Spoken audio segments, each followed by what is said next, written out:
My name is Clara Hayes. For most of my 34 years, I have lived my life as a series of carefully constructed lines in my work as a graphic designer for an architectural firm in Portland, in the quiet order of my apartment, and in the unspoken rules of my family. I have always been the steady hand, the calm voice, the one who anticipates the need and fills it before anyone has to ask. It was a role I inherited so young I can't remember a time before it. It was, I believed, my contribution. My purpose. Our family was a small, tightly woven tapestry, or so I thought. My mother, Eleanor, possessed a gentle fragility that seemed to demand protection. My father, Arthur, was a man of profound silences, his love expressed in quiet presence rather than words or actions. And then there was Leo, my younger brother by 4 years, a whirlwind of charisma and half-formed dreams. He was the vibrant, unpredictable thread in our family's pattern, and I was the warp and weft that held him, and all of us, together. From the time he was a boy, Leo's endeavors were celebrated for their spirit, not their outcome.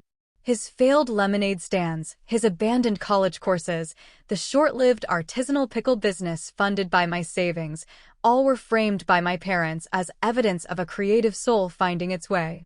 "He just feels things so deeply, Clara," my mother would say, her hand on my arm, a silent request for my understanding, my patience, my financial support. And I always gave it. I paid for his textbooks, co-signed for an apartment he couldn't afford, and covered his rent more times than I could count, all while he floated from one passion project to the next. I never saw it as a burden. I saw it as love. I had a stable career, a quiet life. I could afford to be the anchor. I told myself that this was the nature of family. Some are the ship, and some are the harbor. I was the harbor. It was my job to be safe, to be still, to be waiting. I never questioned why no one ever offered to be a harbor for me. The idea for the trip began not as a grand gesture, but as a whisper of memory.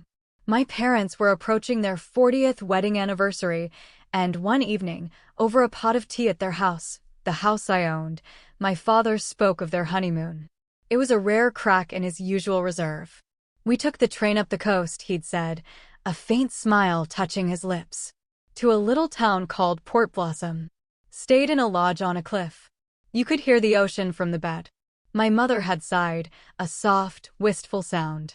"Oh, Arthur. The mist in the mornings. And the trees. Everything was so green." That night, the image lodged itself in my heart.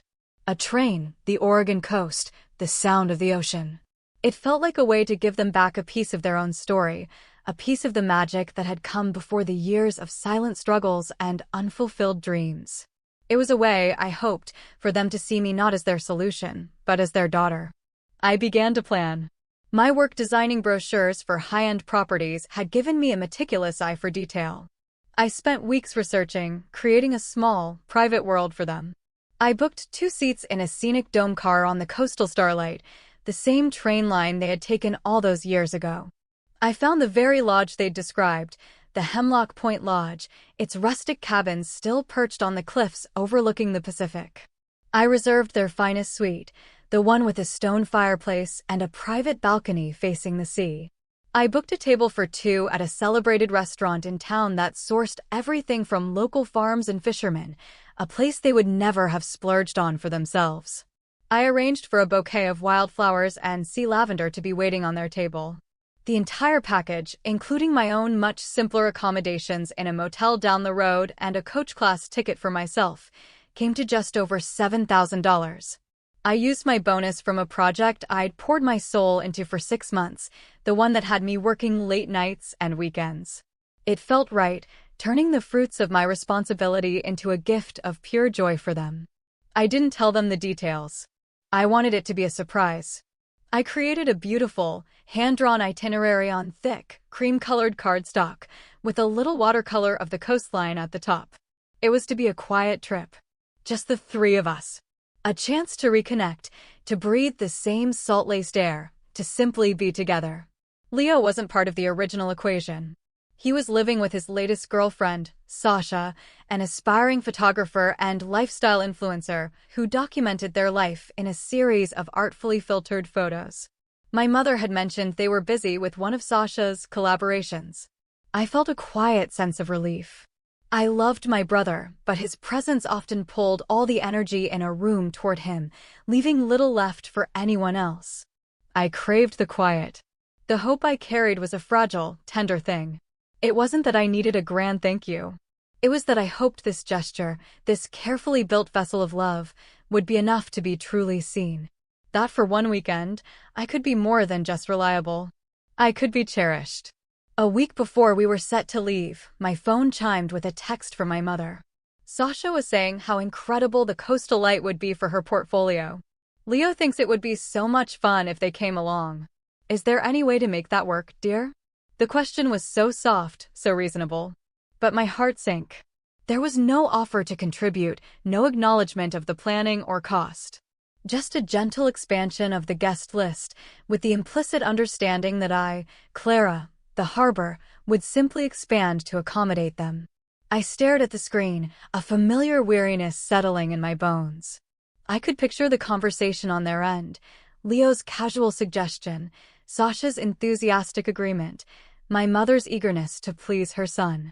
I was an afterthought, the logistical hub to be consulted only after the decision was made. "I'll see what I can do," I typed back, the words feeling like a concession. That evening, I went online. The lodge was completely booked.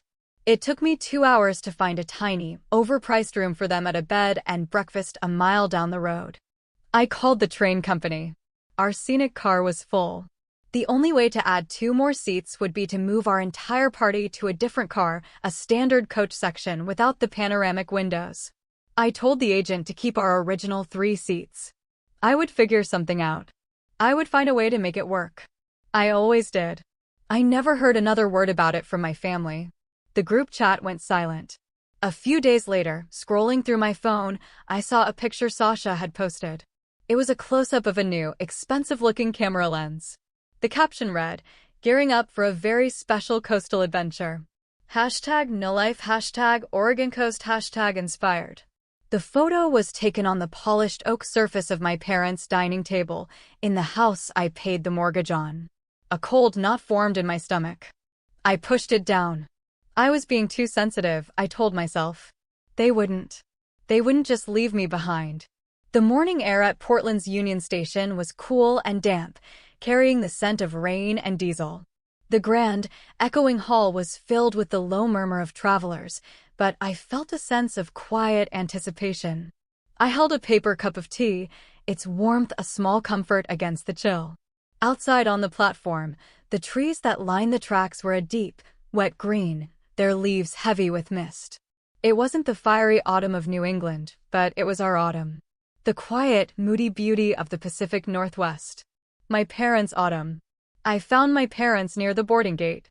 My mother was beaming, wearing a new scarf I didn't recognize. My father stood beside her, his hands in his pockets, a placid, observant look on his face. "There you are, dear," my mother said, giving me a light, airy hug that smelled of her floral perfume. "We were just saying, we should have gotten here earlier. Sasha is already on board, saving us good seats." My heart stuttered.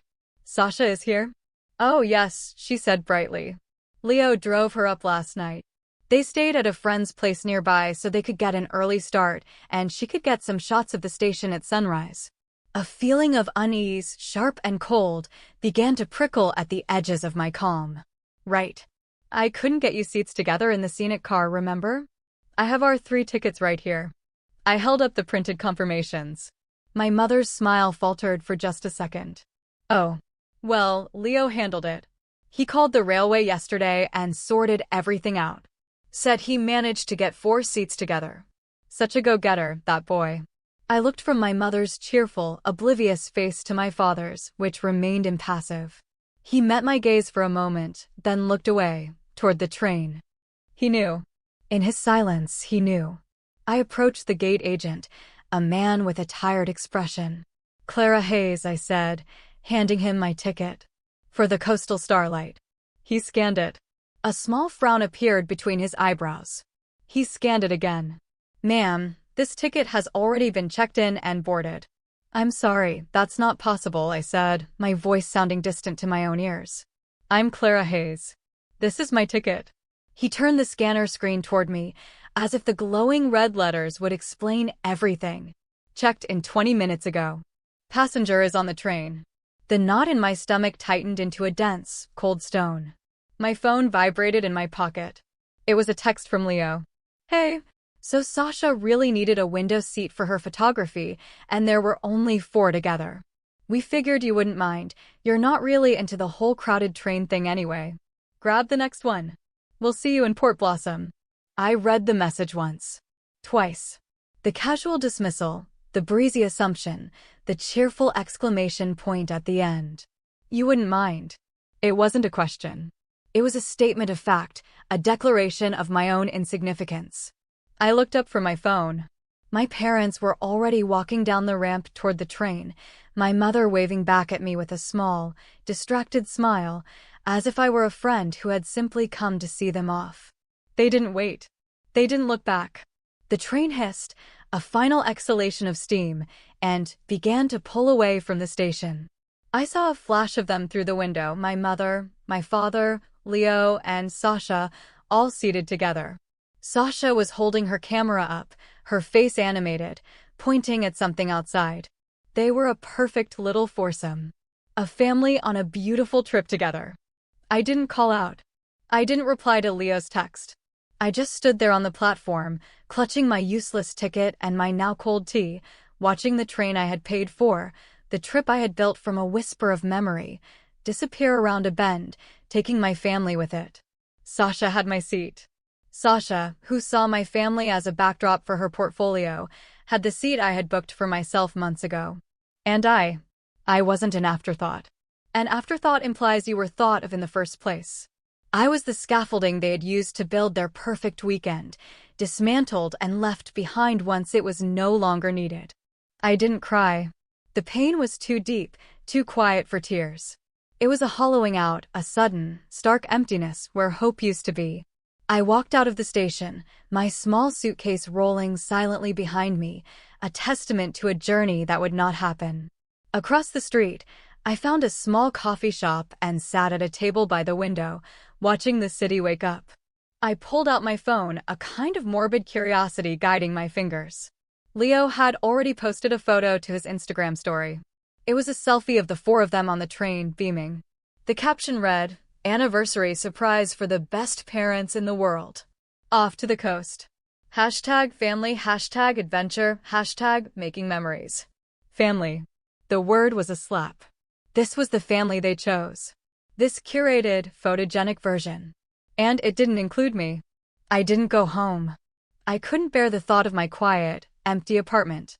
I rented a car at the airport, a small, anonymous sedan, and started driving west toward the coast. I had no destination in mind, just a need for motion, for distance. I followed the signs for Highway 26, letting the road pull me through the dense forests of the Coast Range.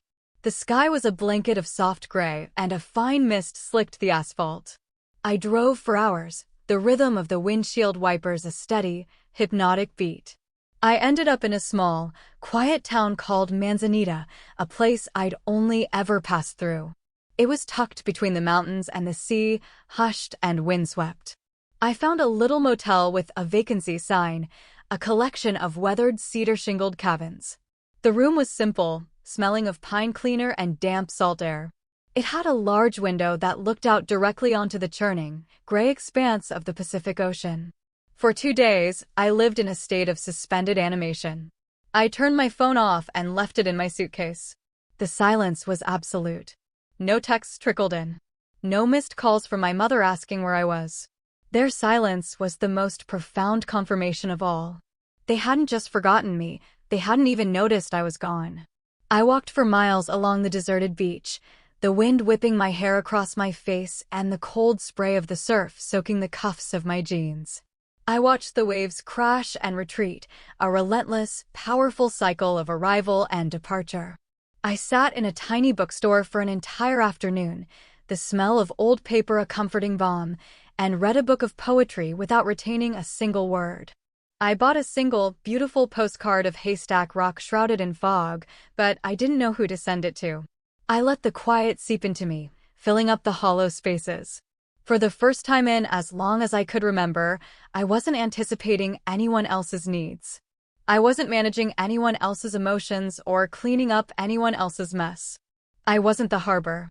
I was just a woman on a beach, listening to the ocean. And it didn't feel lonely. It felt like breathing. The trip I had planned was a ghost, a beautiful idea that had evaporated into the coastal mist.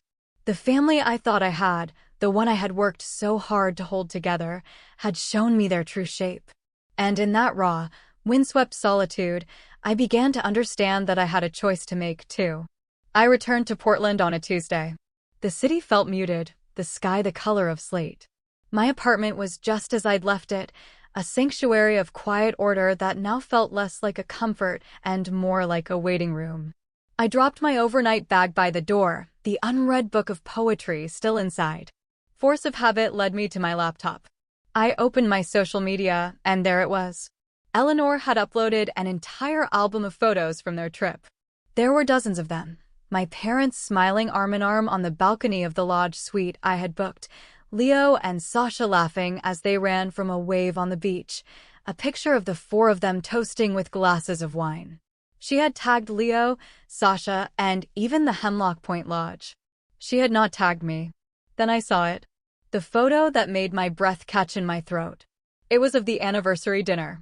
The table was set exactly as I had arranged, the candlelight flickering, my hand-picked bouquet of wildflowers and sea lavender sitting in the center. In the corner of the frame, I could just make out the elegant script on the place cards I had written myself. Sasha was seated in the chair that should have been mine, smiling beautifully for the camera. The caption my mother wrote read, "So grateful for our wonderful children who made this 40th anniversary weekend a dream come true. We are so blessed. Children. Plural." I closed the laptop. The air in the room felt thick, unbreathable. The next morning, an email arrived. It was from the shared account my parents used. The subject line was simple, trip photos. There was no text in the body of the email, no, hope you're okay, no, we missed you. Just a series of attachments, the entire album of images, sent to me as if I were a distant relative who couldn't make the reunion. It wasn't an apology. It was evidence. It was a statement. This is our life now. This is who we are without you. And in that moment, something inside me shifted. The deep, aching hurt didn't vanish, but it crystallized. It hardened from a nebulous fog of grief into a sharp, clear point of resolve. This wasn't a mix-up. This wasn't a simple, thoughtless mistake. This was a choice they had made, and now I would make mine. That afternoon, I drove to the Craftsman bungalow in the Laurel Hill neighborhood. My house. The house I had bought 6 years ago, a significant portion of my life savings poured into the down payment. The mortgage, the property taxes, the insurance, every bill was in my name, paid from my bank account. I had offered it to my parents when my father's consulting work dried up, a temporary solution that had quietly become permanent. They had lived there, rent-free, for 5 years. They weren't home. I let myself in with my own key. The house I remembered as warm and smelling of my baking now carried the faint, unfamiliar scent of Sasha's perfume and Leo's cologne. Her trendy raincoat was slung over the newel post. A pair of his expensive sneakers were kicked off by the door. In the kitchen, a blender I didn't recognize sat on the counter, likely for Sasha's morning smoothies. I walked slowly through each room. The guest towels I'd bought were threadbare. A stack of Leo's graphic novels sat on the living room coffee table. I stood in the dining room, looking at the table where they had toasted my mother on her last birthday, the same room where Leo had once jokingly referred to my house as the Hayes family compound. They weren't guests. They weren't temporary tenants. They had absorbed my gift, my home, into the fabric of their own lives, erasing my ownership in the process. It was just another part of the scenery, another resource provided by Clara. And as I stood there in the silent, sun-dusted living room, I felt a profound sense of clarity. This wasn't a home anymore. It was an imbalance. And I was finally ready to correct it. The next morning, I drafted a formal lease agreement. I used a standard Oregon rental template, ensuring every detail was legally sound. I researched the market rate for a 3-bedroom craftsman in that neighborhood and set the rent accordingly. I stipulated that all utilities would be transferred into their names. I included a clause about occupancy, limiting it to the two of them, and stated that any long-term guests required written approval. It was clean, professional, and entirely devoid of emotion. There was a deadline, the first of the upcoming month. I printed 2 copies. I drove back to the house and left one on the kitchen counter, weighted down by a salt shaker. The other, I mailed via certified letter. I didn't include a personal note. I didn't feel they were owed an explanation. The explanation was in every photo they had posted, in every silent day that had passed since the train left the station. The phone call came that evening. It was my mother. She didn't bother with a greeting. "Clara, what is this?" Her voice was tight with disbelief and offense. "Are you actually, seriously, charging your own parents' rent?" I took a breath, holding the phone to my ear as I stared out my apartment window at the lights twinkling on the Fremont Bridge. "Yes, I am." It's cruel," she said, her voice rising. "After everything we've done for you. We're your family." A bitter laugh almost escaped me, but I held it in. I waited a beat, letting her words hang in the air. "Then perhaps you should have treated me like I was," I said, my own voice quieter than I expected, but steady. She scoffed. "So this is what this is about? That silly trip? Honestly, Clara, you're being so dramatic." "It just happened," she said, her tone softening into the familiar cadence of placation, the one that had always worked on me before. "We didn't mean for you to get left behind. Leo was just trying to do something nice." I could hear the creak of the floorboards as she paced, the familiar sounds of the house I owned. "Your father is very upset," she said, a clear attempt to leverage his silent authority. But Arthur hadn't called. Arthur hadn't texted. Arthur hadn't said a word. "You could have just talked to us, Clara," she said, her voice laced with wounded righteousness. "I could have," I replied. "But I chose this instead. The lease is not negotiable, Mom. You have until the 1st of the month to sign it or make other arrangements. After that, it becomes a formal eviction process." "You can't be serious." "I am," I said, and for the first time I knew it to be absolutely true. She hung up on me. For a long while, I stood by the window, not feeling triumphant, not feeling angry. Just still. Like a compass needle that had finally found north. The house didn't feel like mine anymore, but I knew with certainty that it wasn't theirs either. It had been a gift, offered with love. Now it was a boundary, drawn with self-respect. The official-looking envelope arrived 3 days later. The return address was a law firm in downtown Portland I didn't recognize. My hands were steady as I opened it. The subject line read, "Intent to dispute ownership claim." Inside was a single scan page. It was a letter stating that their clients, Arthur and Eleanor Hayes, were asserting a claim to the property based on long-term financial contributions and implied contracts of shared occupancy. It was vague, filled with legal jargon designed to intimidate, but offered no specific proof, no receipts, no documents. It was a puff of smoke. A threat. I forwarded the email to my own attorney, a sharp, no-nonsense woman I'd worked with to set up my freelance business years ago. She called me within the hour. "Clara, there's nothing here," she said, her voice crisp. "This is posturing. They have no legal standing, no proof of investment. You have the title, the mortgage, the payment history. This is just noise. A scare tactic."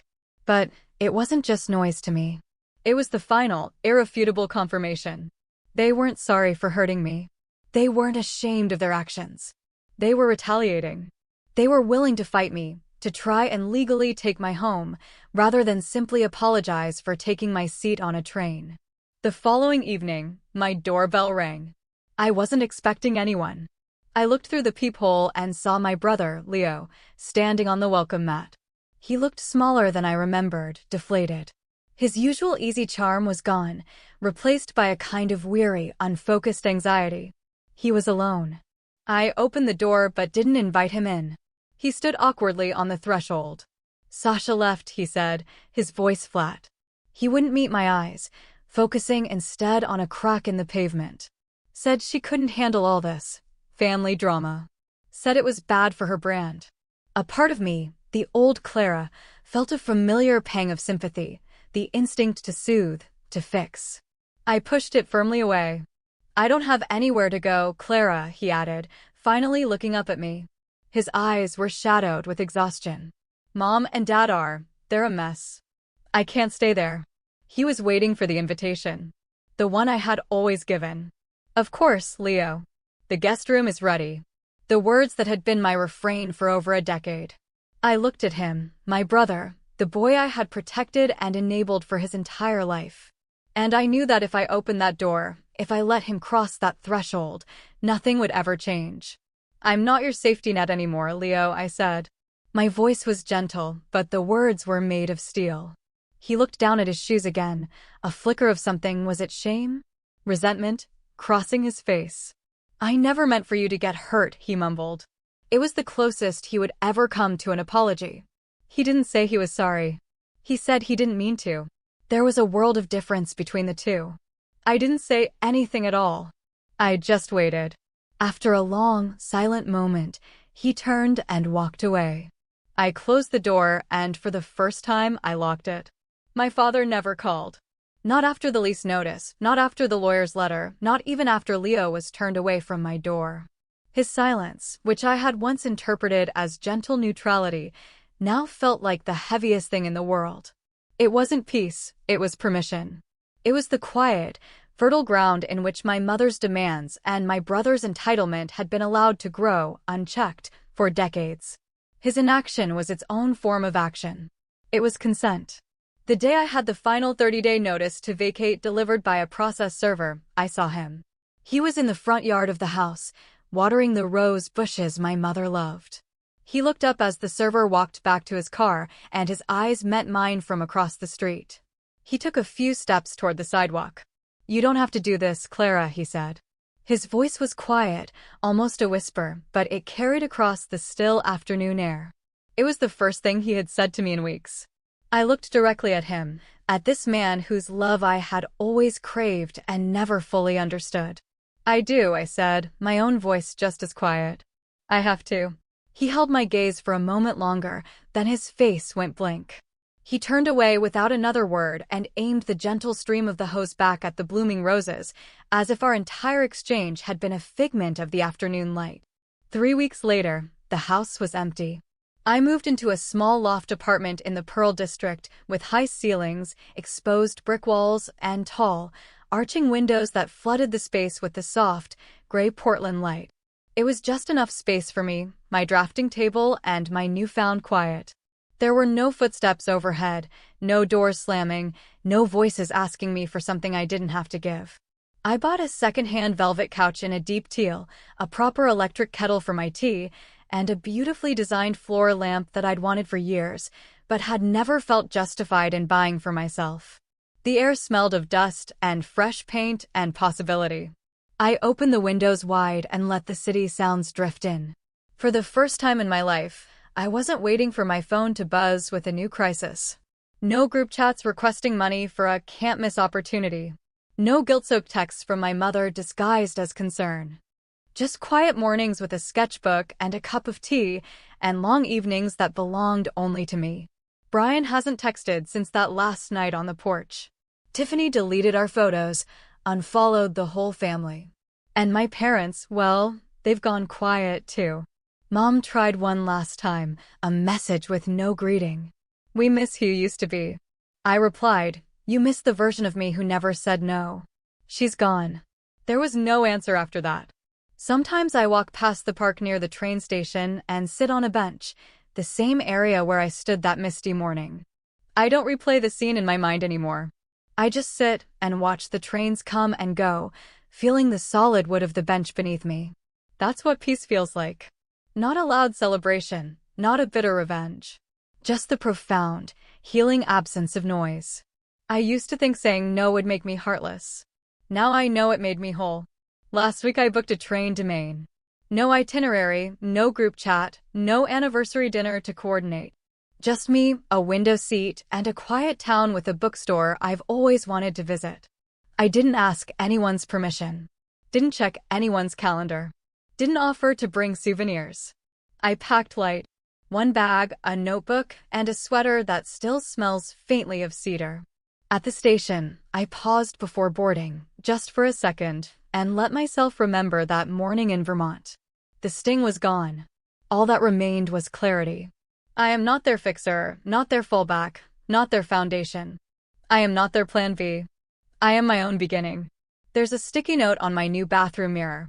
Just 5 words I wrote after the move, when the silence was still raw. I owe myself the most. And every morning, I read it like a promise. Some stories aren't told for sympathy. They're told for recognition. If this one made something inside you stir, then maybe it wasn't just a story. Was there a moment you finally said enough? Tell us. Your words might be the light someone else needs. Like if you've ever felt invisible in the family you built. Subscribe to hear stories that don't just end, they free you.